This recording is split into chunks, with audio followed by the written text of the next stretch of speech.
Perfect. Thank you so much. All right, everybody. So we'll call the meeting to order.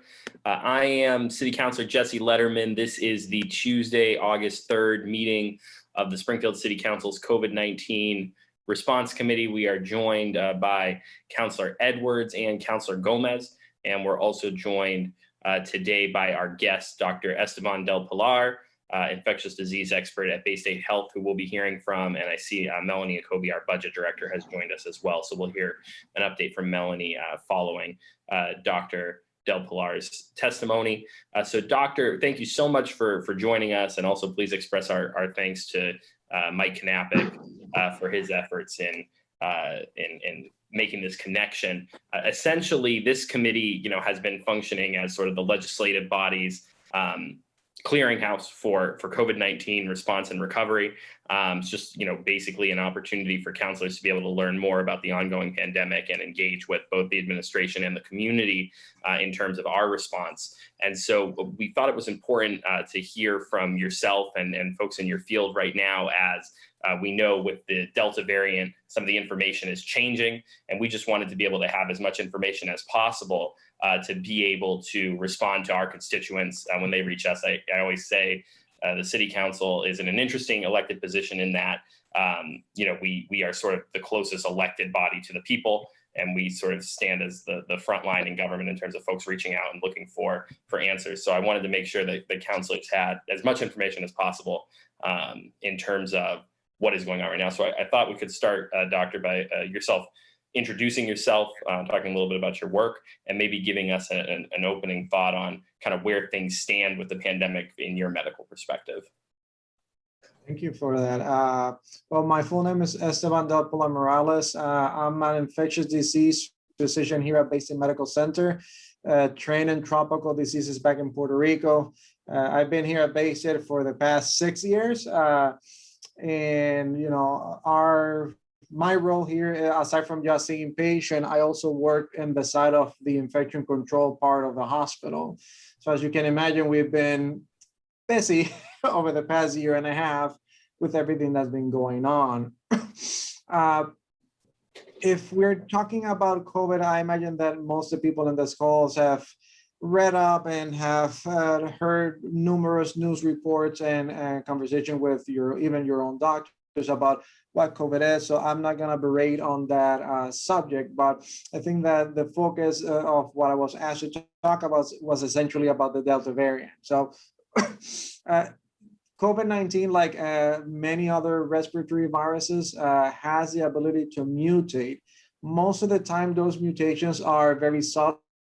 So they are sometimes good enough that the person that had the infection could get it again. And we see that with the common flu, the common cold, that you can get a cold 100 times during your lifetime because the virus changes just enough that it can bypass some of your immune defenses, but you don't necessarily get as sick.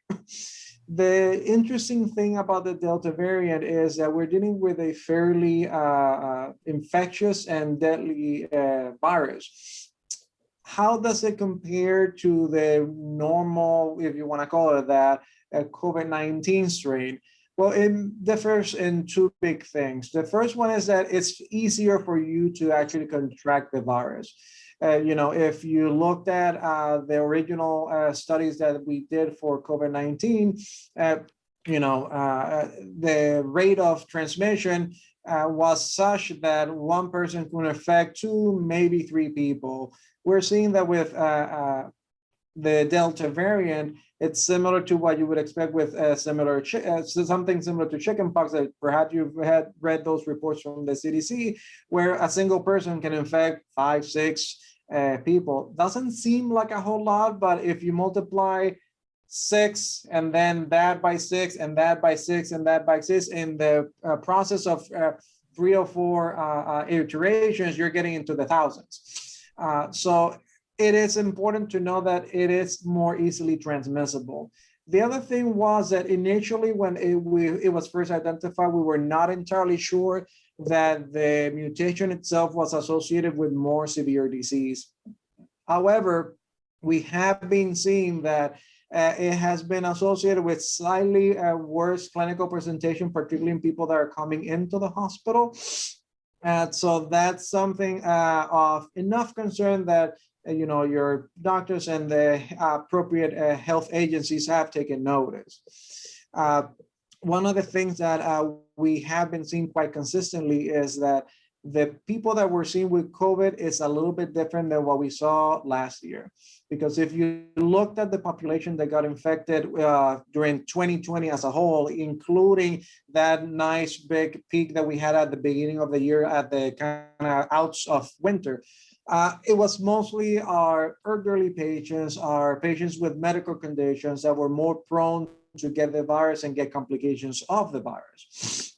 But right now, this has shifted significantly. And what we're seeing is that younger, healthier patients are the ones being infected. If you look at the most recent data published by the CDC, you'll see that more than 99% of patients getting into the hospital are unvaccinated. So that's one of the big glaring things that we're noticing. And the other one is that we're seeing that instead of being our 60, 70, 80-year-old patients coming into the hospital, it's our 20, 30, 40, maybe 50-year-olds. So it's concerning that it's starting to shift to those populations. But if you think about it in a logical manner, most of our elderly population has hit the call and went and got vaccinated. So the virus will go wherever someone gives them an opening to go. So if our largest section of the population that is not vaccinated is younger people, that's where the virus will go. I think that one of the more distressing things I heard about this variant this week was that a colleague of mine from Texas was saying that our pediatric wards are full with patients with COVID. And that's not something that we really saw during the season of last year. For the most part, you probably even heard it, kids really don't get it. And if they get it, they don't get that sick. Doesn't seem to be the case this time around. It seems that the more children are getting infected with this particular variant, the more likely they are to get more significant disease and actually end up in the hospital.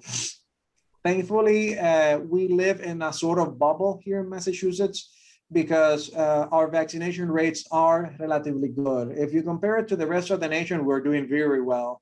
But if you look more locally, our county is actually the worst vaccinated of the entire state of Massachusetts. This is data that is readily available through the VPH.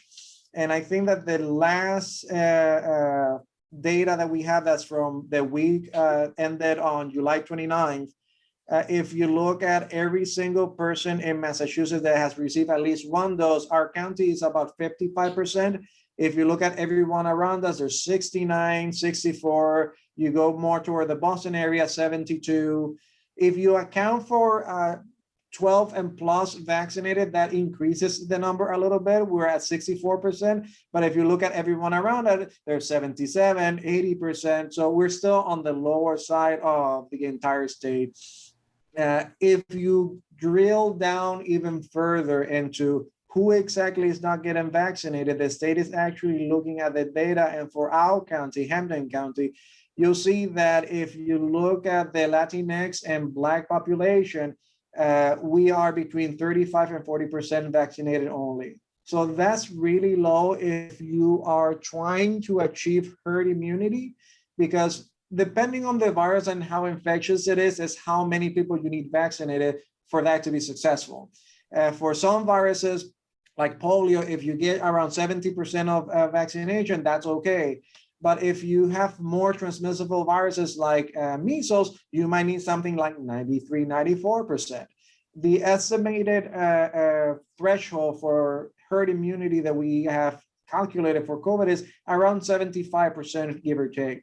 So looking at that benchmark, our county in particular is still fairly behind the ball.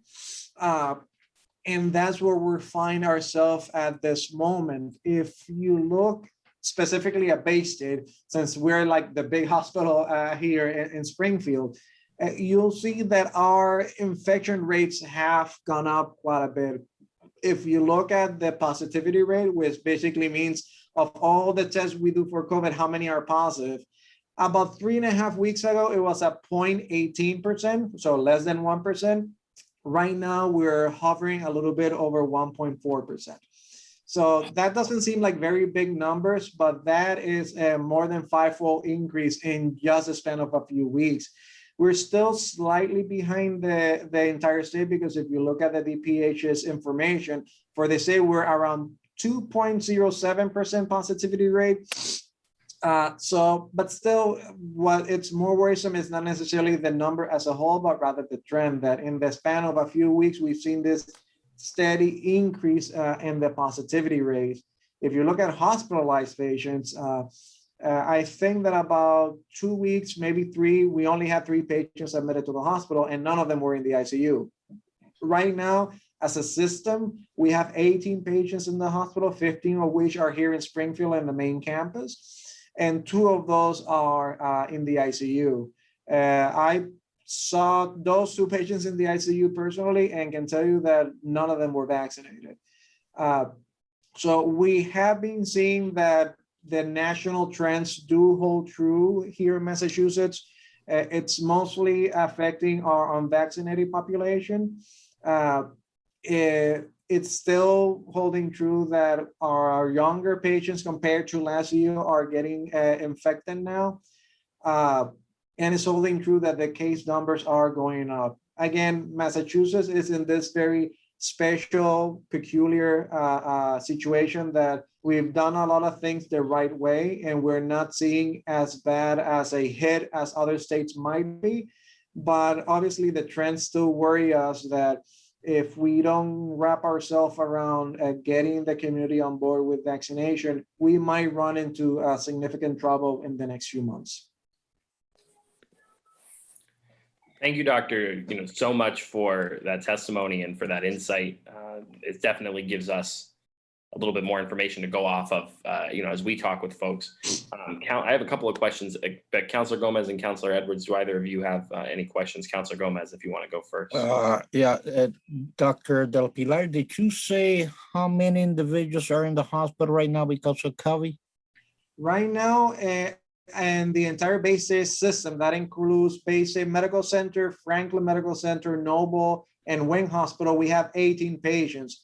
15 of 18.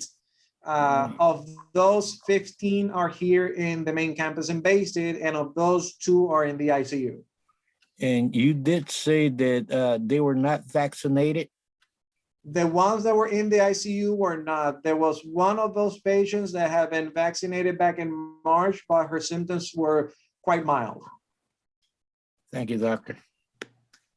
Thank you, Councilor Gomez. Councilor Edwards? Yes, first, thank you, Dr. Zolapar. Appreciate you being here and sharing the information. I'm particularly interested as somebody who is has a compromised immune system, but is fully vaccinated, pretty good about trying to keep distance. Is it okay to still go out to dinner? Is it still okay to go to church, social gatherings? And at what risk am I? This is personalized. At what risk am I in not having an opportunity to kind of share my whole life history with you? Yeah, I wouldn't expect you to share your entire medical history in an open forum, but as a general rule, patients who are immunocompromised tend to be at higher risk for most of these infections, regardless whether it's COVID, the flu. That's why you'll see that your doctors will usually recommend vaccination. Depending on the type of immunosuppression, you might have enough antibodies to be protective, and you might fall in the same category that perhaps I would, that I'm not immunosuppressed, where your vaccine is still 94, 95% protective, depending on whether you got the Pfizer or the Moderna. The challenge is that with this Delta variant, we've been seeing some breakthrough infections even on vaccinated people. If you look at all the numbers, it's still relatively rare because of, it takes like one patient out of 250,000 to actually have a breakthrough infection. And of those, maybe one ends up dying from COVID. So the vaccine still provides you really good protection. But when you look at things from a little bit of a distant view and see what happened in Provincetown and the cluster that they had there just this past month, most of those patients were vaccinated. Granted, of the 400 and something of patients identified, only 5 needed to be in the hospital and nobody died. And it seems that of the 5 that were on the hospital and none really got that sick. That tells us that if you put yourself in a situation where transmission is of a higher risk, then maybe you should be doing something aside from just the vaccine. That's where you'll see that the CDC recommendations of if you're going indoors in public, wear a mask, even if you're vaccinated. If you're going to church and you have a bunch of people and, in church, you're praising, you're singing, wear a mask.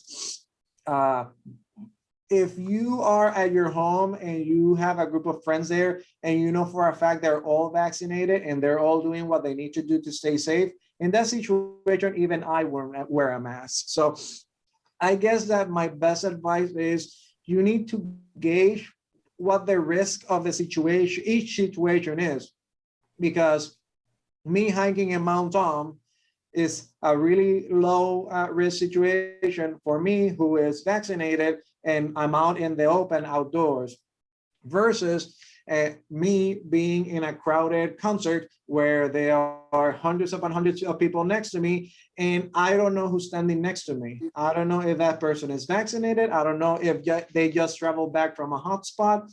I don't know if they're symptomatic. So in those situations, you want that extra layer of protection and you should wear your mask. So it's basically looking at each situation that you might put yourself or your friends or your family in and determining how comfortable I am with the risk in that situation. Because again, I have a good friend of mine that she and her husband are both vaccinated and me and my wife were both vaccinated. When we visit each other, we are okay not wearing masks because we know that we do the things that we need to do to stay safe. But when I personally go to the supermarket, I still wear my mask. If I go to Home Depot, I still wear my mask. Simply because I don't know who's standing next to me. In a restaurant situation, that's a little bit trickier because some restaurants are still keeping significant distance between the tables. And even in an indoor situation, that might be okay, that might be safe. But I've seen pictures on social media that restaurants are going back to their old practices and you're elbow to elbow with someone. And in that situation, you're eating, you're drinking, you're talking, you're laughing. So perhaps at that particular restaurant, I might try to avoid, especially if you're immunocompromised, and try to opt out for something that perhaps they can see you outdoor. That might be safer. Thank you. I really appreciate your commentary. And yes, just thank you. Thank you, Councilor Edwards. We're also joined now by Councilor Hurst. Thank you for joining us. And Councilor Hurst, we're taking questions right now for Dr. Del Pilar. So if you do have a question, we'd welcome you as always. Councilor Gomez, did you have your hand up again? Right. I have a question, Dr. Del Pilar. And the question is, there's individuals out there, I have talked to some of them, they're not vaccinated, but they did get COVID in the past, sometime last year, because they got it and went through it. They're claiming they don't have to vaccinate. What's the truth on this? So we don't know what the real answer is. And the challenge with that particular scenario is that the answer might change from one person to the next. Because at times with natural infection, your body might not develop enough antibodies to be fully protected against a reinfection. It's similar to if you have something like pertussis. You can get the infection, you will have some antibodies, but they will not be good enough or high enough to protect you from getting the infection again.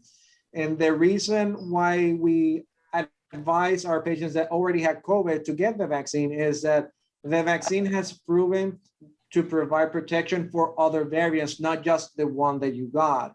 And if you're talking about persons that have COVID last year, they probably had COVID prior to any of these variants that we're seeing right now. So the level of protection that they might have against those variants might not be the greatest, and they might be at a higher risk to acquire a reinfection compared to someone that had it and got the vaccine. So in those patients, I tell them, yes, you have COVID, you definitely have some antibodies, but are those antibodies good enough to fully protect you to the extent that the vaccine would? And that's why I tell my patients, and that's why I advise them, go get your vaccine regardless of whether you have COVID or not. Amen. Thank you. Thank you, Councilor Gomez. Councilor Hurst? Hello, can you hear me? Yes. Sir. Just a quick question, and just piggybacking off of what Councilor Edwards said. You said the rates of infection for those individuals who have been vaccinated, you said it's 1 in like 250,000. Is that accurate? Yes. I'm sorry, was that a yes? Yes. And so I guess my question to you is, how do we know that those numbers are accurate, and that how do we have any idea whether those individuals have come into contact with somebody who has COVID-19, right? Like, we know in the Cape, those numbers were astronomically higher. There obviously were a lot of people who had COVID-19, and it seems like that particular, that COVID-19 was spreading at a much higher rate.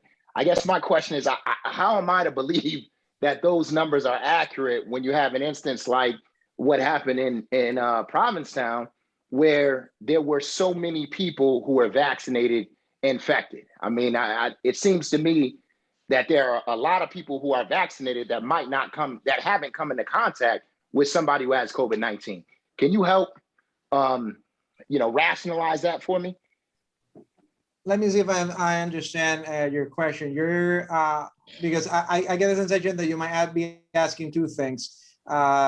If you're asking about how do we know whether the positive test that we're doing for COVID is related to an infection or vaccination, that's fairly straightforward. The test that the Massachusetts Department of Health and we here at BASIC rely on to say that you have an active infection is a nasal PCR. That's basically looking for the DNA of the virus. So if you're not shedding virus from your nose, that's going to be negative.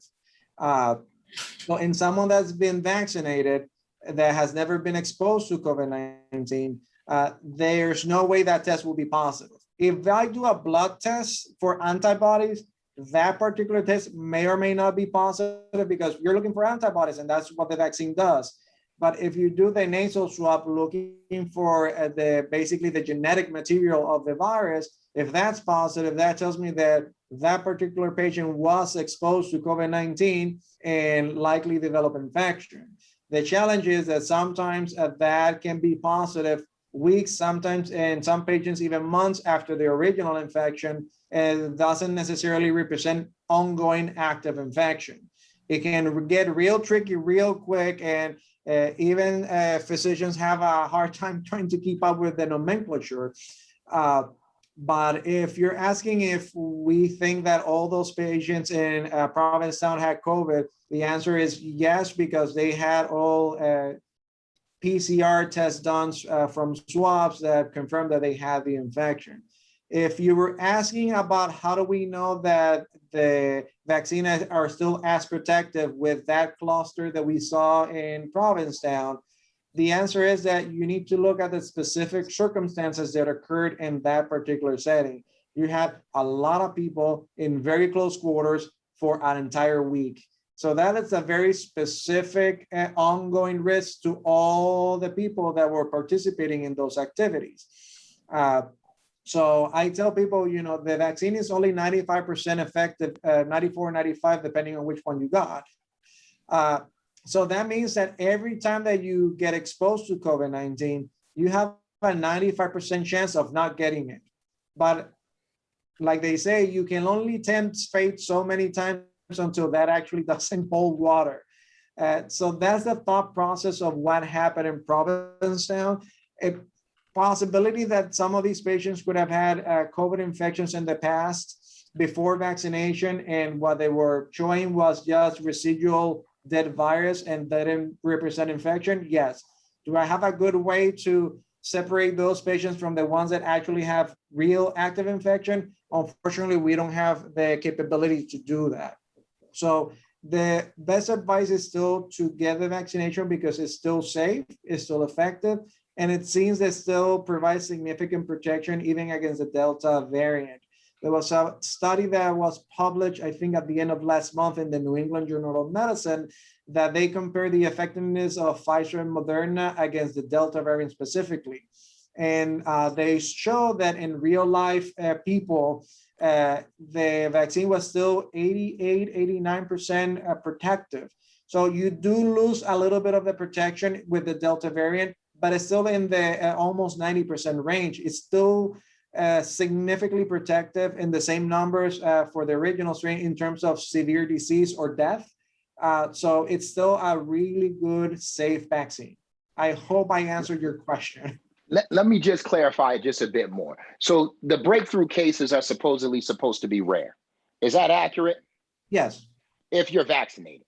And so what we saw in Provincetown, it seems as though when people are in close quarters with one another, then the rate of the breakthrough cases is much higher.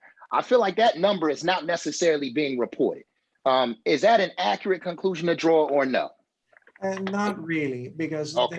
the numbers need to be looked as a whole, and the specific situations that happen in Provincetown need to be looked at. Again, there were lots of people in close quarters for a prolonged period of time. It's not like it was a one concert that lasted 3 hours and then everyone went home. This was an event that lasted the entire week. On top of that, we had a lot of travelers, even people from out of state. And again, we can't really account for people that are coming from hotspots where the rate of positivity is much higher, because, you know, if you have someone traveling for, like, let's say the two big states that are right now, the big hotspots, Florida and Texas, if you have someone coming from there, even if they're vaccinated, I would still be a little bit concerned that because of the degree of the exposure that that person could have a breakthrough infection. Someone here in Massachusetts probably doesn't have that issue because our numbers are not anywhere near as high as the numbers in those two states.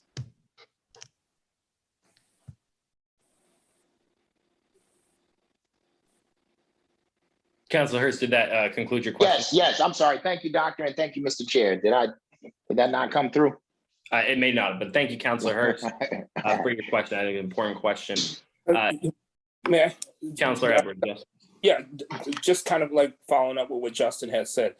The fact that it's Provincetown and it's a tourist destination, and it's kind of like, you know, what happens in Vegas stays in Vegas kind of thing.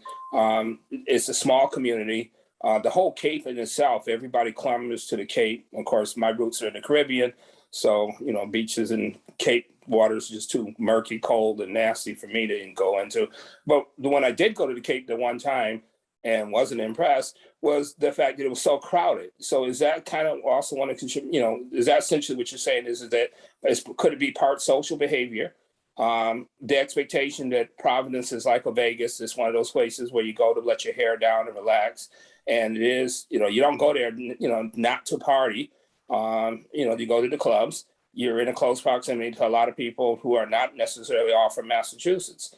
And then it's like, you know, when you start introducing alcohol and other drugs, and just the environment of, you know, being a place to party, could that be also one that contributes to this liar of infections?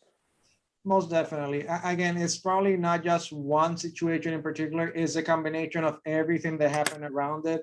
And again, if you put big numbers of people in very close quarters for prolonged periods of time, and no one is wearing a mask, and then into that mist you throw a few people that are unvaccinated and probably with an active infection, that's a very good recipe for you to have spread even among vaccinated.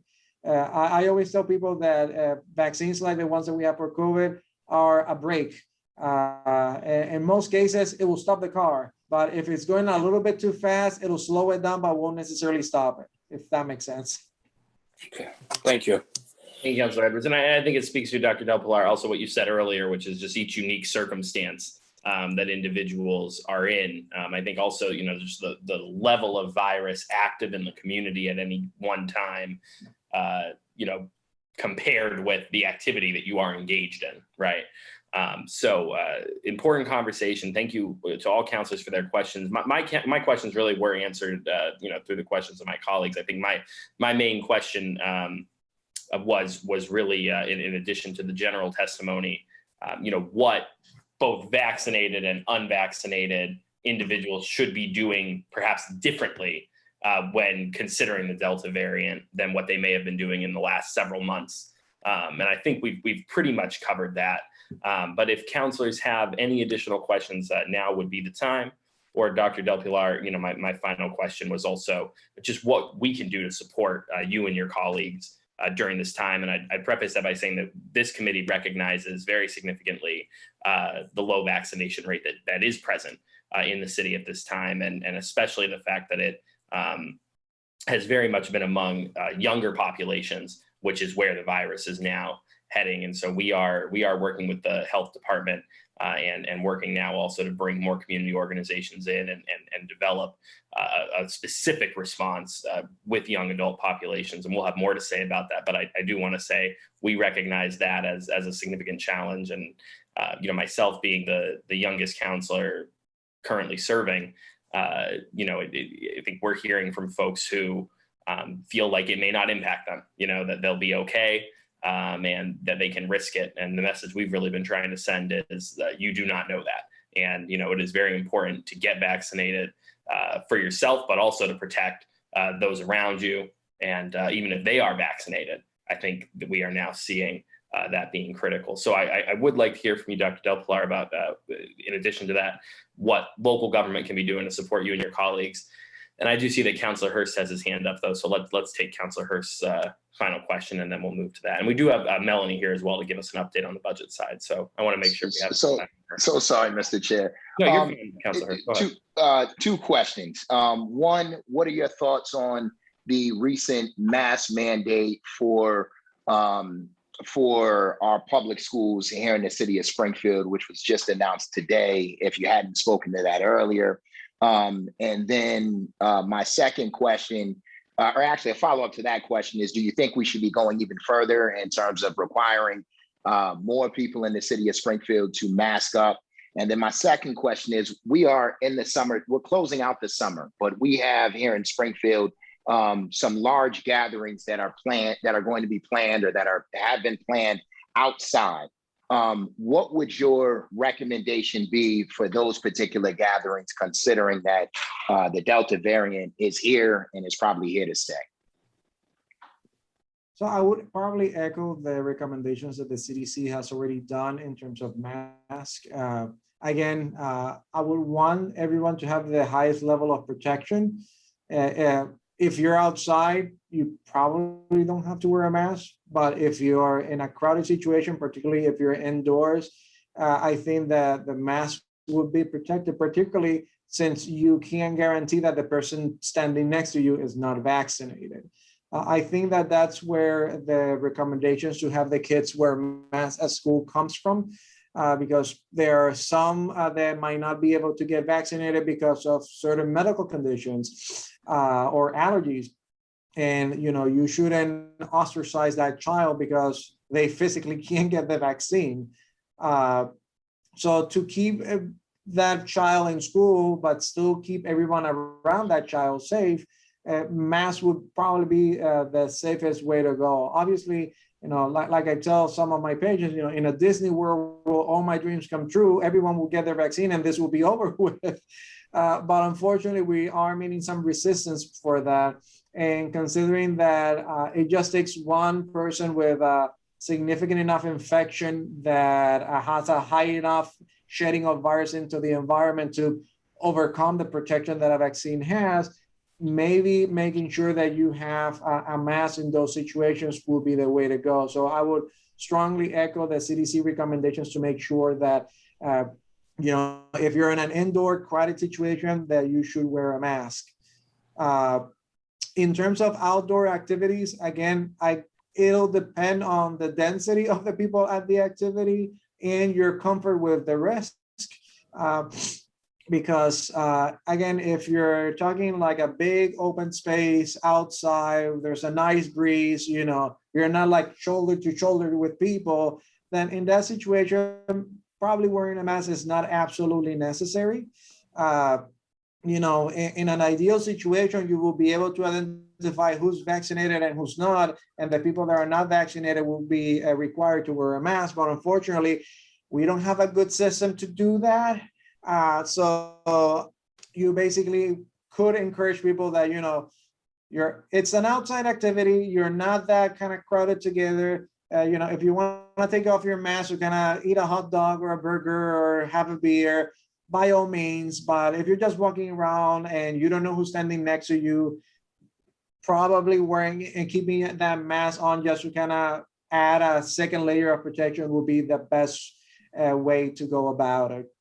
So it'll have to be like a case-by-case scenario, because if you look at certain situations, like perhaps like an example, the Big E, sometimes you go and it's fairly like empty and you can walk around and get all your food and be happy about it. But sometimes you go and you're like literally like shoulder to shoulder with people to get on rides and the whole thing. So measure the situation and ask yourself and be honest, am I comfortable putting myself in that position, thinking that if I get it, my wife or my husband might get it, my kids might get it, my elderly mother might get it, my elderly neighbor might get it.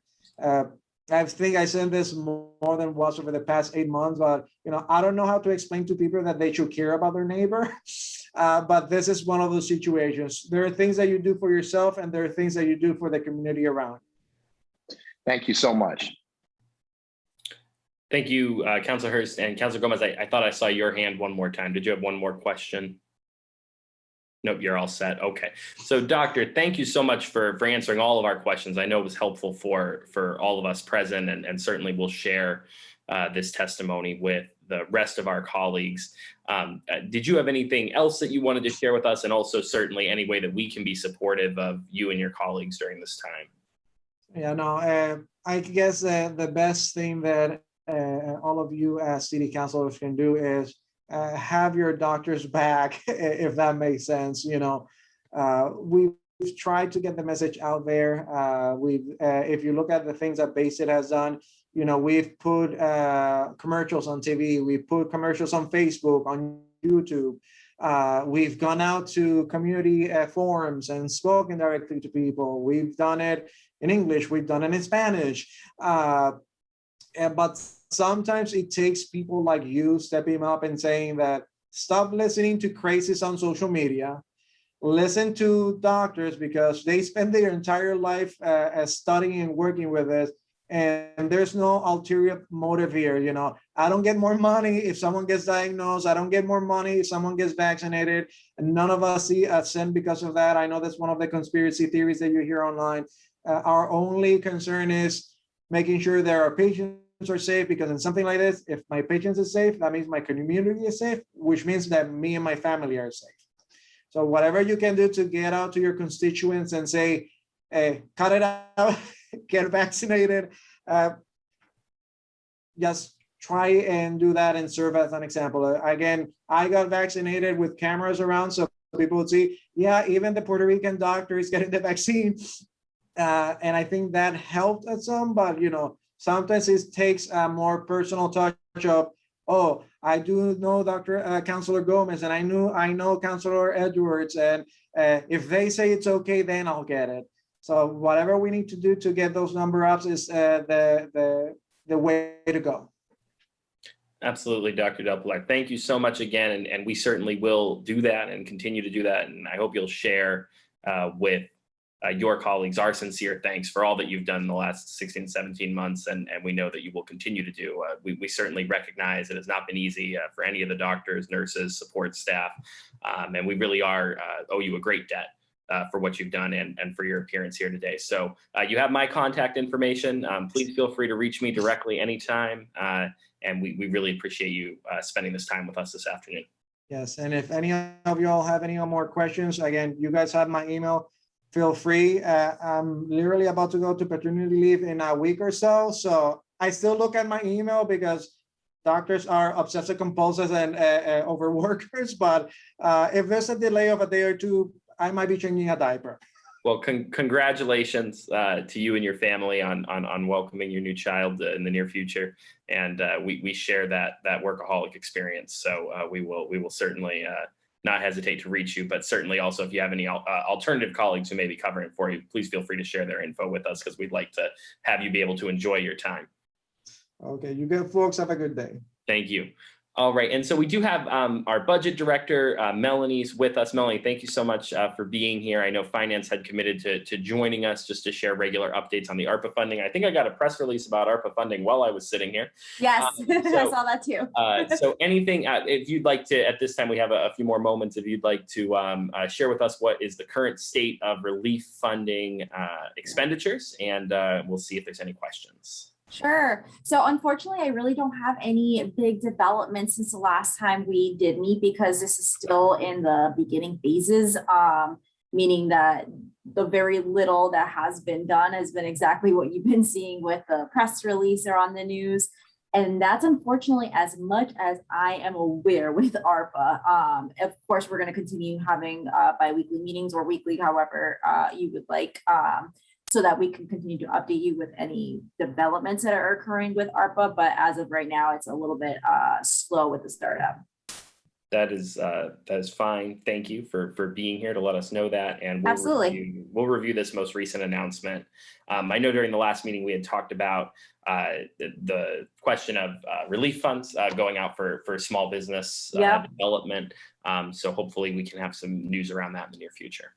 Yes, we definitely did reach out to Tim Sheehan to work with him because we wanted, and I think we mentioned it in the last meeting, to basically kind of find out what worked, what didn't from the program that we did have so that we can incorporate that with the ARPA funding. So we are definitely communicating with him so that we can incorporate that with ARPA.